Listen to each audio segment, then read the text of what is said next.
This morning, are you willing to receive from Jesus? Yeah? Yes. Okay, let's go right into the Word of God. You know, do you want to know the key to be able to enjoy your life? It is not to get a great paying job and a great business. It is if we are able to consistently live a lifestyle that is able to love Jesus. If we are consistently able to live a lifestyle that brings glory to Jesus. We're going to study a very controversial book of the Bible. Anybody know which one? Song of Songs. We're not going to study literally, but we're just going to read through some verses and we're going to see what is God speaking to us. Is that okay? Now, the book of Song of Solomon is very specifically in the Jewish culture written for people who are about to get married and people who are in a married relationship. You know, this is between two lovers. This story is the story of the book of Song of Solomon is between two lovers. So the sermon this morning is titled Loving Jesus Afresh. How many of you want to love Jesus afresh? I'm going to tell you 5 things from the book of Song of Solomon. The reason I'm taking the book of Song of Solomon is because it talks about the relationship between two lovers. Okay? The bestest of the marriages that we see around, the Bible says the marriage is an example of the relationship between Jesus and the church. Marriage is only an example. It's only a shadow. You know, we have marriage here on earth. In heaven we don't have marriage because we will be married to Jesus. Amen? And so because our love relationship between these two lovers that is being shown in the book of Song of Solomon, because it is an example of the love of Jesus for the church and the love of the church for Jesus, we're going to study some of the scriptures where it talks about the woman speaking to the man or speaking about the man. Okay, who is the woman here? Who is the bride here? The church, right? We are the bride. We are the bride of Jesus.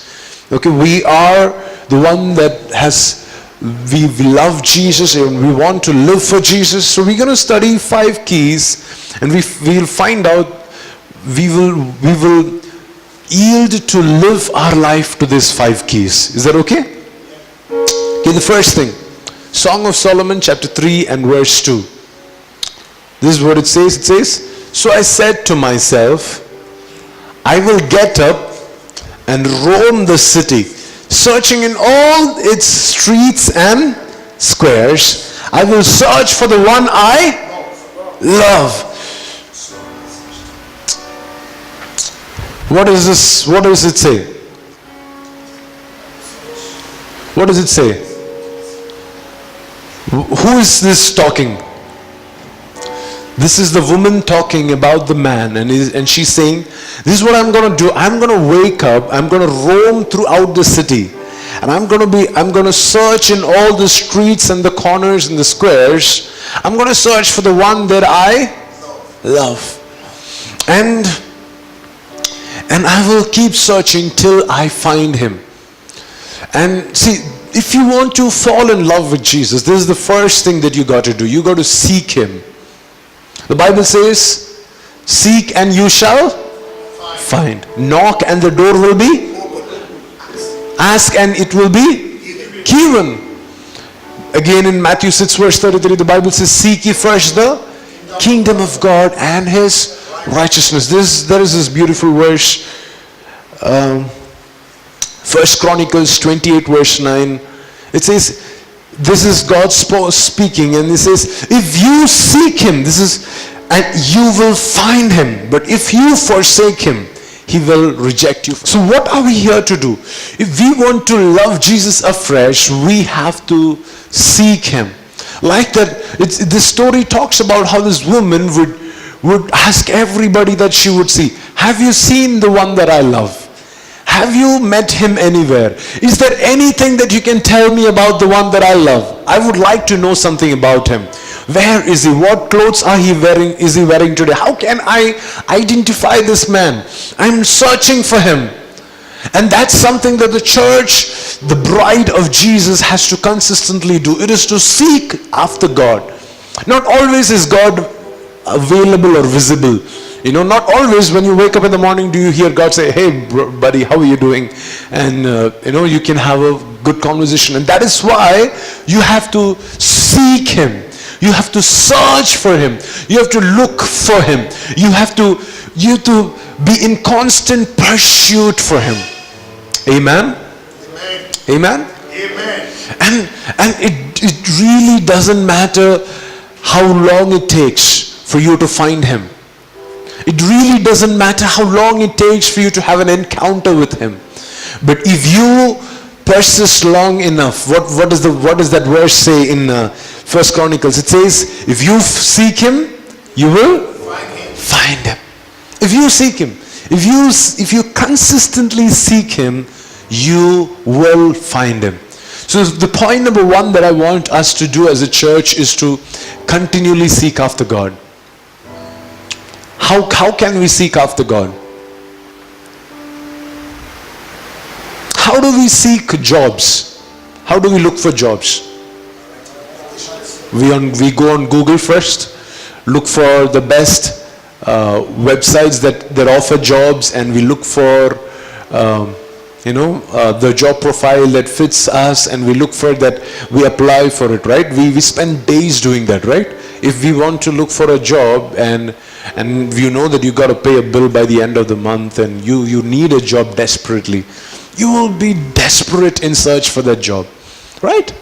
Like, has anybody over here looked for a house in Bangalore?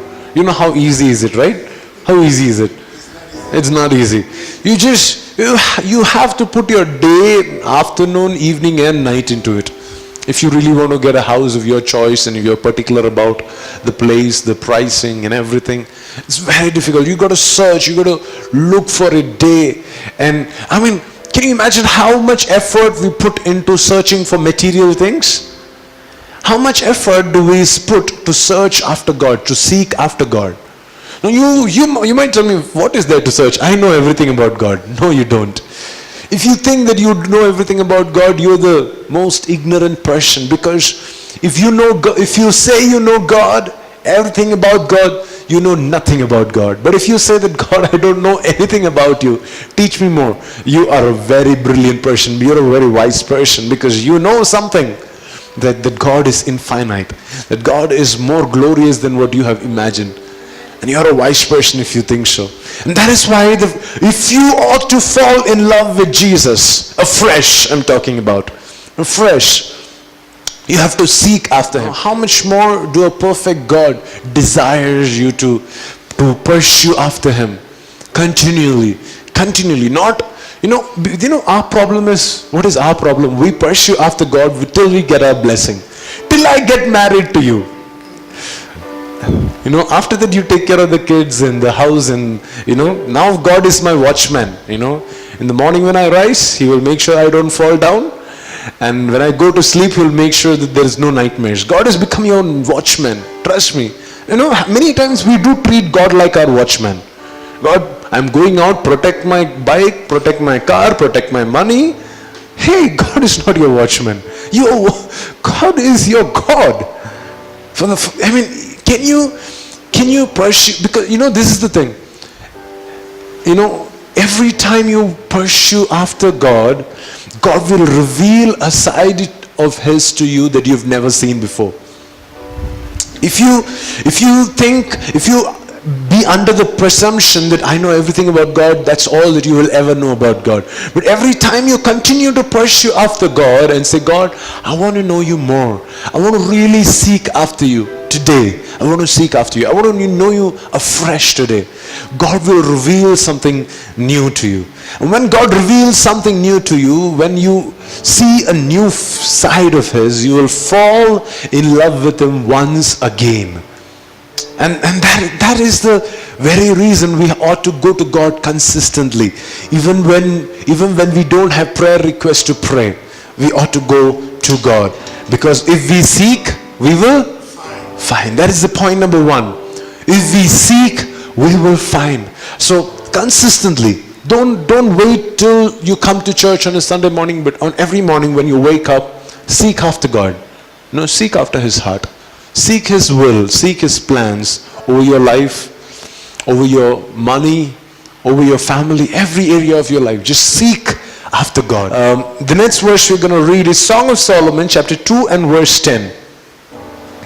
So once we seek and we find Him, this is the next step that we're going to make.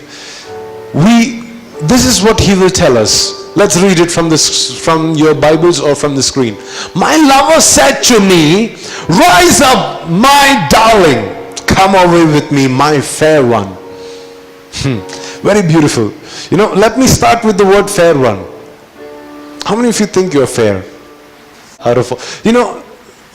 There's, if you read the scriptures properly, you would find this woman that she's talking about, who's talking this, she's talking about herself and she's saying, oh man, I am dark.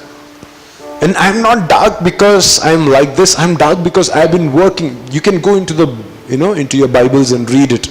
She is saying this to herself. I'm dark. She's saying this to the woman of Jerusalem. I'm not dark because I'm dark. I'm dark because I've been working for my brothers. I've been working instead with my brothers in the vineyard. I've been constantly under the sun and I got tanned.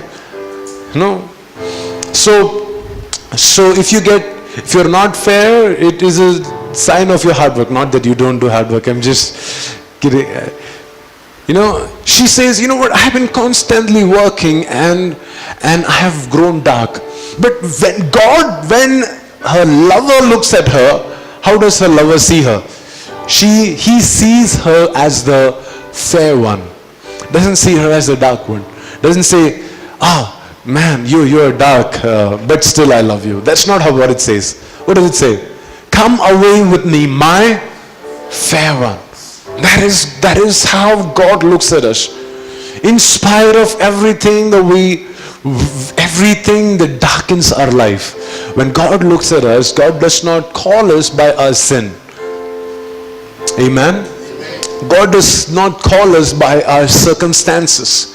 God does not call us by our weaknesses. When God calls us by His image, because He has created you in His image, and His image is a fair image. Amen. The Bible says He is the fairest of 10,000s, and that is why when He looks at you, He sees you, Karan, as a fair one. Praise God for that. Amen. When He sees you as perfect and righteous in His sight. When He calls you, He doesn't say, hey, you sinner, come to me. He says, hey, you know what? You're blameless and holy. I know you're going through a lot of stuff, but you're blameless and holy, but you still come to me. I'm glad that you have sought after me. I'm glad you have found me. Now this is the next step that you got to do. You got to come away. You know what does it mean to say come away? In Indian context, it looks very scary. It's like asking the girl to run away with the guy, and they'll not come back. They'll go get married and live happily ever after in some village where they cannot be traced. Have you seen those movies, or am I just the only old school person? But that's what Jesus is asking us to do. Jesus is asking us to disconnect from the usual life. When you got to come away, you have to. I'm not saying that the usual lifestyle that you have is bad. I'm not saying that what you do every day is wrong. I'm saying on a consistent basis, when you have an encounter with Jesus, because when you pursue Him, you will have an encounter with Him. Because what does the verse say? If you find Him, if you seek Him, you will find Him. When you find Him, the next thing you got to do is you got to get away with Him. My beloved, and that's exactly what God desires of you, that you disconnect from everything. Whatever it is that you are consistently doing. This is why I believe that you got to have a time of prayer. You cannot say I'm praying all the time, but you got to have at least some time of prayer where you keep aside everything else and you say, God, I'm just gonna spend time with you. I'm just gonna take a walk with you. I don't know how you would pray. I know people who would go to the terrace and start writing love letters and throwing it into the air, saying this is my way of talking to God. I mean, whatever is your way of going away with Jesus, do that. Do that. If you are to, okay, provided you suppose you are a marriage counselor for a bit, okay, and you see a couple that is struggling, what will be your first advice? Guys, take a vacation, go and chill, right? Just go for a honeymoon, spend some money, just take some time out, don't work for a few days. Just take some time and spend time with your spouse. And if you are struggling in your relationship, and even if you're not struggling in your relationship with God, from time to time you got to come away with Him. And this is His invitation. He's saying, rise up, my darling. Everybody say, my darling. My darling. God calls you darling. Is there anybody who wants to feel loved? This is the verse. God says, my darling, to you. God says, come away with me, my fair one. My darling, come, rise up, get up. I know you have found me, but now this is what I want you to do. I want you to get up, say goodbye to the usual, and just be with me for some time. Let's spend some time talking. Let's share our hearts. Amen. God is asking us to come away. And the third thing that you got to do to refresh your love for Jesus is this. Song of Solomon chapter 2 and verse 16. Very beautiful, very powerful scripture. What does it say? Let's read it together. My lover is mine and I am his. Everybody say, my lover is mine and I am his. My lover, he is mine and I am his. The third point is that the third thing that you got to do is that you got to live your life in such a way that you totally 100% belong to Jesus. Many a times, you know why Jesus died on the cross? It is so that He can buy salvation for your sins. He can buy forgiveness for your sins and salvation for your life. And so what? What does God expect to want to do for you? This is what God expects. God expects you to call Him the Lord of your life. Do you know what it means to say Lord? What is the Lord? The owner, the master. When I say that I am the Lord of this house, what I mean is that every person in this house belongs to me. They're accountable to me. I own them. And that is the right that you gave to Jesus the day you got saved. And many a times down the lane we call Him Lord, but we still do our things our way. So what we do is we come to this place where we've been consistently seeking Him, we found Him, then we take a vacation with Him, we come away with Him, and the third thing that we got to do is we got to resurrender everything that we took back from God. When we get saved, we surrender everything, and then slowly one by one we go and pick it back up. Well, I can use this for my church, very spiritual. I can use this for my family. I can use.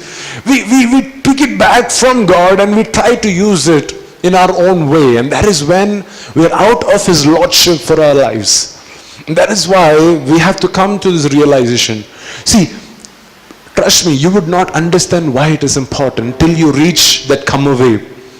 When you reach that come away, right now it might not even make sense to you, nor would you even know that this will do anything to you. But when you reach come away, it becomes very easy for you to give away your stuff.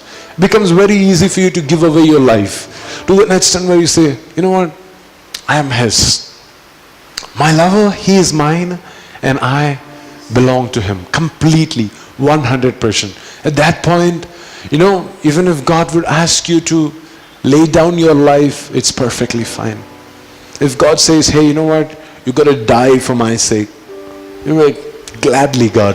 When, where, what time? How?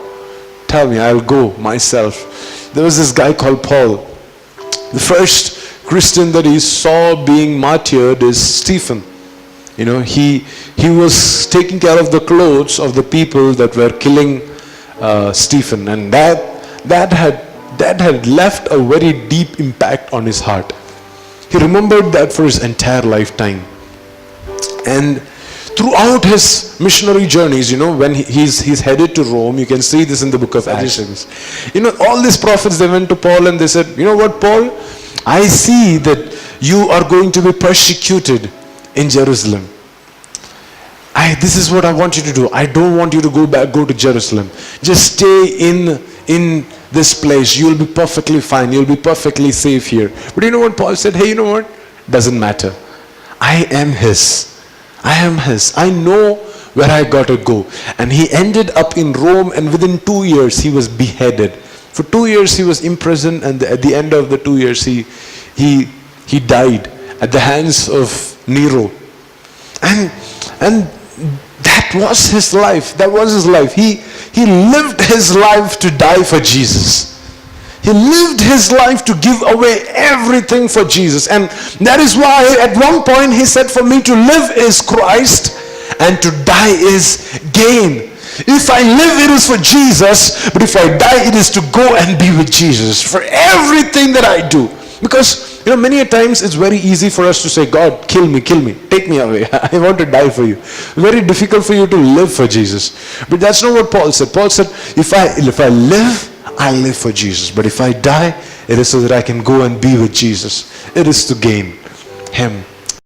Amen? Amen. We have to come to this place.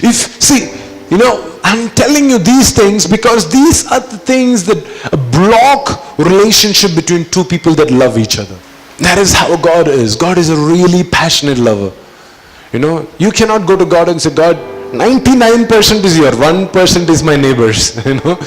Your wife or your husband wouldn't take it. Why will God take it? Do you understand what I'm saying? When you come to him, you have to come with this attitude. My lover is mine and I am his. 100%. I belong to him. 100%. I will not let anything separate me from him. Anything. There was one man by the name Abraham. God said, you know what? You love me, let me test you. Test your love. And he said, give up your son. This man prayed 100 years to get this baby. And another 30 years he had loved and he had taken care of this son. And one day God says, you know what? Kill him. Kill him on the mountain that I show you. And the man walks up to the mountain and he almost killed his son to prove his love for his master. Another place in the book of Ezekiel, the Bible says, God told Ezekiel, I will take away the desire of your eye. Ezekiel really loved his wife. Is it wrong to love your wife? No, man. It is not love to love your wife or your children. But if anything gets in the way of your relationship with God, anything stops you from saying, I am his. If anything stops you from saying, I belong only to Jesus, anything in your life that stops you from saying that, you gotta say goodbye to it. Amen? Amen. Seek and find. Come away. I am his. And the fourth point, this is gonna be a little funny. Song of Solomon 2 verse 15. Everybody say, catch that thoughts. Catch that thoughts. Okay. You're all catch that thoughts. Okay, let's read the scripture. Catch all the foxes, those little foxes. Everybody say little foxes. Before they ruin the vineyard of love, for the grapevines are blossoming. You know what is the problem with a vineyard? Is the fact that the grapes are available at a reachable height. So if foxes enter in, they can, even little foxes, if they enter in, they can ruin this grapevine. They can destroy this grapevine. And this is what the Bible says. This is what the young women of Jerusalem, they are telling this woman. They are saying, catch all the foxes, all of them one by one. Catch them and kill them and take them out of your grapevine. Take them out of your vineyard, because they will ruin your vineyard of love. Because right now is the season where the grapevines are blossoming. Because you have come from nowhere to seeking Him. You have sought Him and you have found Him, and now once you have found Him, you have come away with Him. You have come to this place of absolute surrender, where you're willing to surrender all your money, all your work, all your relationships, everything into His hands. You've come to love Him 100%. But guess what happens? That is the time when, like it says, for the grapevines are blossoming. It's a very beautiful time when, there is beautiful love between you and your daddy God. You're enjoying your relationship with Jesus. But that is when the enemy sends foxes. These foxes, they're very dangerous. They might be little, but they are the ones that are very dangerous, because they can ruin, what does it say? They ruin this vineyard of love. They kill everything that you've been working hard towards. So the first thing that you got to do is you got to catch that fox and you got to cast it out. Okay? Am I making sense to you? Do you know what are the foxes in your life? Whatever area in your life that you have a fox, doesn't matter if it is an addiction, if it's a habit, if it's any consistent sinfulness, your way of talking, anything it could be that might become a fox in your life, that is ruining your relationship with Jesus. You have to be cruel with that fox. You cannot say, oh, so cute this fox is. It's a small fox, it's a baby fox. What can the baby fox do? Let him run around, no. Even the little foxes, the Bible says, catch them, because the little things are the ones that cause major issues later on. It doesn't always start by saying, oh, today I am going to go around killing every child in Bangalore and, I'll rape at least 100 people. No, that's not how it begins with. It just begins with saying, oh man, porn is so cool, man. I'll enjoy porn. And slowly, that small fox, it grows on to kill your entire vineyard. It's going to ruin your vineyard of love. This is not secular psychology. I'm teaching you the Bible. This is what the Bible says. You got to catch that fox when it is little. You cannot expect when it becomes an elephant and it's smashing around, it becomes difficult. Not that you cannot do it, but it becomes difficult. But when it is little, when the foxes are small, when those sinful habits are, why sexual sin is such a serious issue? It's because, the Bible says when you become one with somebody, when you have sex with somebody, you are actually becoming one with that person. And that's a very serious thing, because Bible says, hey, when God unites two people as one, it is equivalent to the Father, the Son, and the Holy Spirit being one. You are directly insulting the Trinity of God. When you are becoming one outside of marriage, outside of the beautiful relationship that God has ordained it to be practiced in, what you're doing is you're insulting the Trinity of God. You're insulting the unity between the Father, the Son, and the Holy Spirit. And that is why you should read the book of 1 Corinthians, where Paul very clearly explains why it is wrong. And it is, when you look at it, you'll just say, oh man, it's just one night, it was just a long time back, and we just see each other once in a while. No, it doesn't matter. It really doesn't matter. If there is a fox in your vineyard, you got to kill it right now. You cannot wait for that fox to become a wolf. You got to kill the fox when the fox is little and when the fox is here. Today is the time. Catch that fox, the Bible says. Everybody say, catch that fox. Catch that fox today. Don't let it run away. Don't let it play around a little bit. You got to be cruel with the foxes in your life. To remove darkness from a place is to expose light. Like if I have to remove darkness from this room, what do? I just open the curtains. I just bring in a lot of light. That's all that it requires for the darkness to flee. We don't have to go through 10, 15 methods of overcoming lying and, No, you don't have to do all that. You just have to expose it to the light. The light is Jesus. Just expose your forces to Jesus and Jesus will take care of them for you. You don't have to struggle with them. Just expose your weak areas to Jesus, because these are the forces that stop your relationship with God. I know that every Sunday that you come to the church, you would have a fresh decision in your heart saying, I'm going to do this, I'm going to be that, this week I'm going to pray 45 hours and I do that myself, so I'm not saying that you do and you're not able to keep up with it. I come make fresh awesome decisions every Sunday in church after my preaching. I repent at my own sermon and I say yes, I'm going to do that. And but many a times when I go back home, we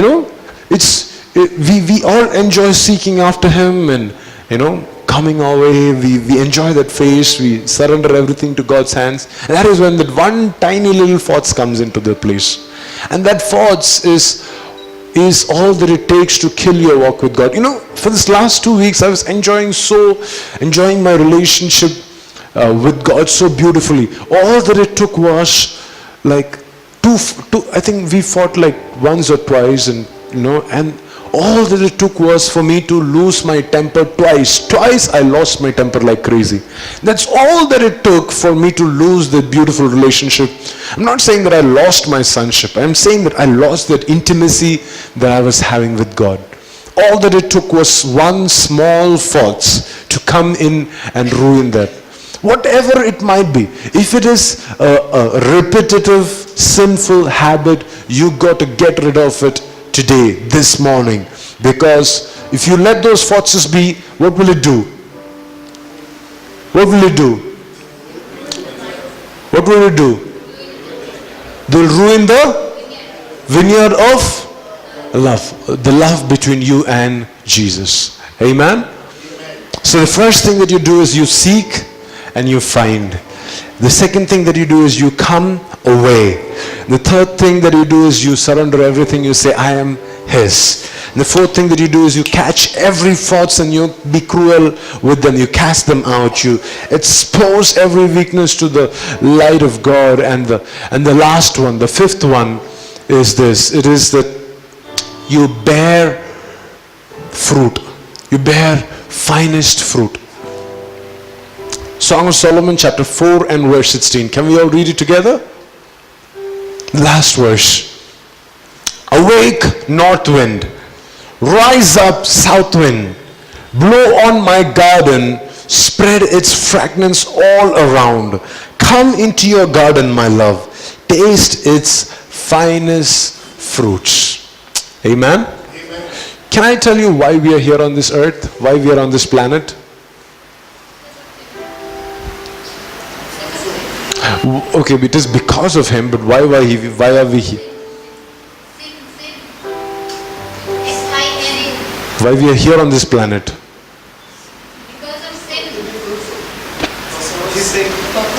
Because of sin. We are not here because of sin. We are here because God put us here, right? Right? Sorry? It was not because of sin that God put us here. God put us here because God wanted to make somebody in His own image. Angels are not made in the image of God. God wanted to make somebody in His own image and have fellowship with us, enjoy out of the abundance of the love between the Father, the Son and the Holy Spirit, where we created.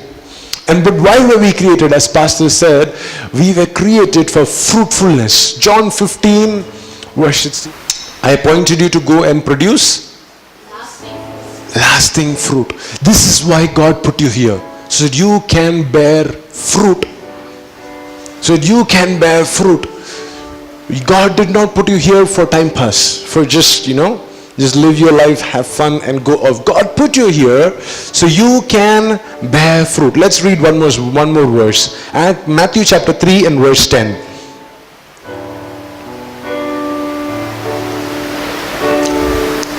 Matthew 3 and verse 10.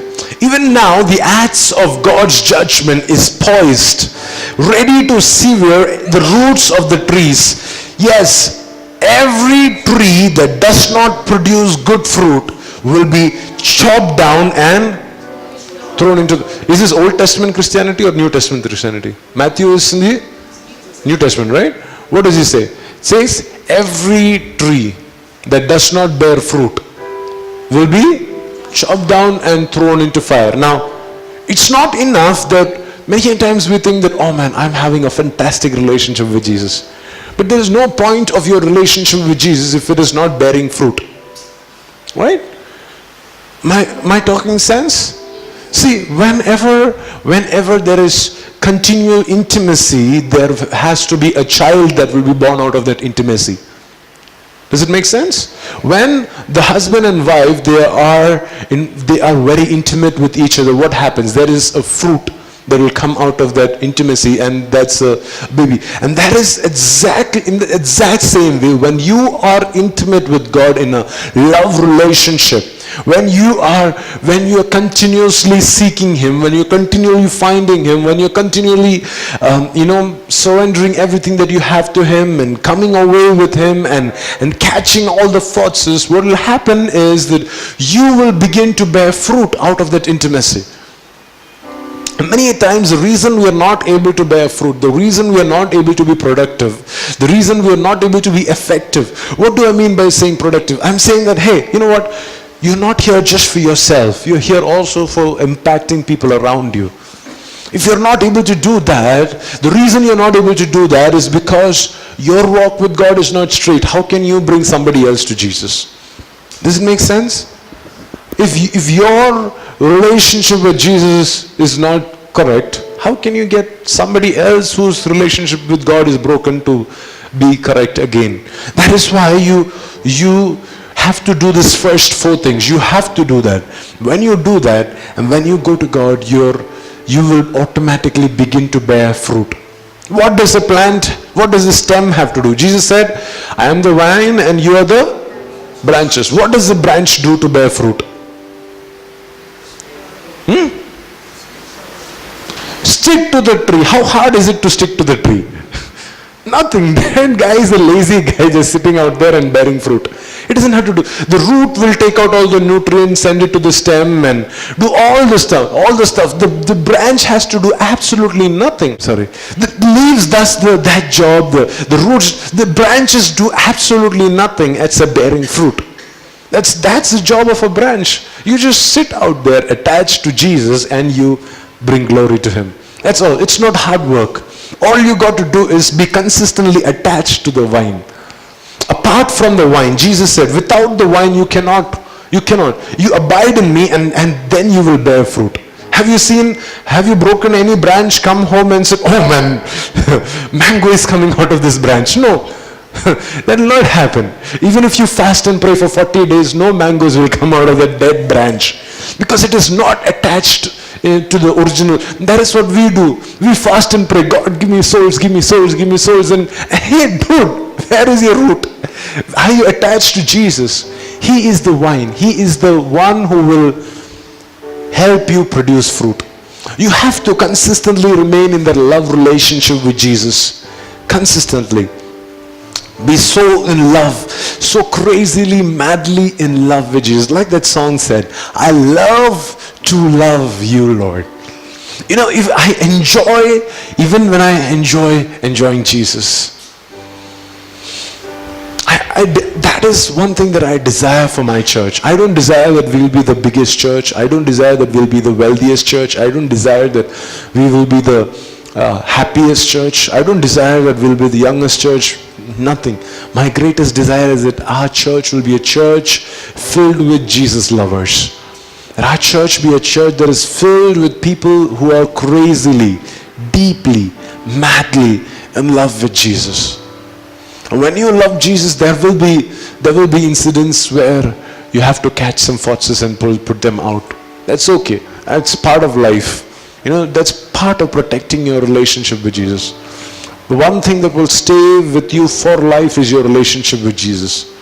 Your relationship with The people around you can come only till the operation theater. Everybody else, they can only come till the grave. But there is one person who can come with you beyond the grave. His name is Jesus. One person who will be there with you after the grave. His name is Jesus. Your best friends, your husband or your wife, your child that you love so much, your parents that you celebrate so much, none of them can come beyond the grave. The only person that can come beyond the grave is this lover of your soul. And if you would choose to invest your love into him, man, the returns are really high. The returns are crazy. Anybody who knows banking knows what I'm talking about. He's the same yesterday, today, and forever. And he's alive. He lives forevermore. And he is the lover of your soul. He is there. He will be there when you need him the most. But what I want us to do as a church is to fall afresh in love with him. We have to move from this place of seeking to a place of being fruitful. We cannot be satisfied with seeking. Some people, they seek every morning. They read their Bible, they seek. And they're like, oh, awesome, I do this every morning. That's enough. No, some people, they're like, oh, I fast and pray once in a week. I come away once in a week. Some people are like, oh man, I even, surrendered my money, surrendered my job, everything. Some people are like, man, I've even said no to all the sins that I used to do. No. But hey, don't stop. Don't forget the fact that you're placed here to bear fruit. You're not placed here to enjoy yourself. Because when it can automatically happen, it can automatically happen that when you're blessed, you're enjoying the favor of God, you start dancing and you're like, hey man, this is life. No, you got to get out of it. The first century disciples, they did it. Did you know that Apostle Peter and 5,000 others with him, they did it? What did Jesus say? When the power will come, you will be my witnesses in Jerusalem, Judea, Samaria, and to the Acts chapter 1 verse 8, Jesus said this, that you will go to the ends of the earth. And these guys, when the Holy Spirit came, it was so beautiful. They're like, wow, hallelujah. Every day they used to have church. Isn't that fun? I know, not for you, but for me it is awesome because I get to preach 7 days a week. Can you imagine how cool that would be if you would do church 7 days a week? But that's what they did. They broke the bread 7 days a week. There were nights when, when apostle people like visiting pastors like Apostle Paul would come, he's like, man, every day you have a regular service. Let me give you an all-night service. And what would he do? He would preach for 5 hours. And it went to the extent where somebody fell off the 3rd floor and died. And they're like, okay, he's dead. Okay, let's raise him up. And they raise him up and the service continues. Still, even when somebody dies, they don't stop the service. Can you imagine? That was their culture. But they were just so satisfied and happy with themselves, they forgot that God had not called them for Jerusalem. God had called them for Judea, Samaria, and to the ends of the earth. And you know what happened? They did not obey Acts 1 verse 8, and that's when God sent Acts 8 verse 1. The Bible says in Acts 8 verse 1 that a great persecution broke out against the Christians, and they were scattered in Judea, Samaria, and to the ends of the earth. If you don't go yourself, God will kick your butt and send you to the ends of the earth. You better be fruitful on your own. I don't want anybody. The danger is very serious. Okay, I'm not trying to scare you, but I can teach you the word of God as it is, right? I cannot say, oh, this is all good. But if you don't obey, this is what God's word says. It says that you will be chopped off from the tree. It's a very dangerous thing. It's one thing for God to discipline you or judge you. Man, I'm all open to that. But for God to disconnect me from the branch, man, that is sad. That is difficult. But any genuine farmer has to do that. If there is one branch that is being useless out there, the gardener would go and cut it off. Not because the gardener has any problem, but because he wants the tree to bear fruit. Amen? Amen. How many of us are ready to bear fruit in Jesus' name this week? Keep your hands held in the air. I'm going to pray for you right now. Father, you see these hands. Father, we believe, Lord, that your grace is sufficient in our weaknesses. We are not claiming to be perfect people. We're not claiming to be people who know everything, but all that we are claiming is that we desire to love you. And we know that when we love you consistently, when we seek you consistently, when we come away with you consistently, when we give you everything that we have consistently, when we catch all the thoughts consistently, that we know that we will ultimately be fruitful. And Daddy, I prophesy this over their life right now this morning. Awake, north wind. Rise up, south wind. Blow over my garden in the name of Jesus. Blow over this garden. Blow over this vineyard. Every hand lifted up. I pray that the Spirit of God may blow. Ruah. Ruah. Spirit of God. Breath of God. Blow. From the north, from the south, let it blow over these lives, I pray. Every heart, let it receive a fresh fragrance. Let it spread the fragrance of all around. Jesus, we invite you into your garden so that you can come and taste your finest fruits. Taste the best of what your children is bringing you week after week. Come and enjoy Holy Spirit. Come and enjoy His Jesus.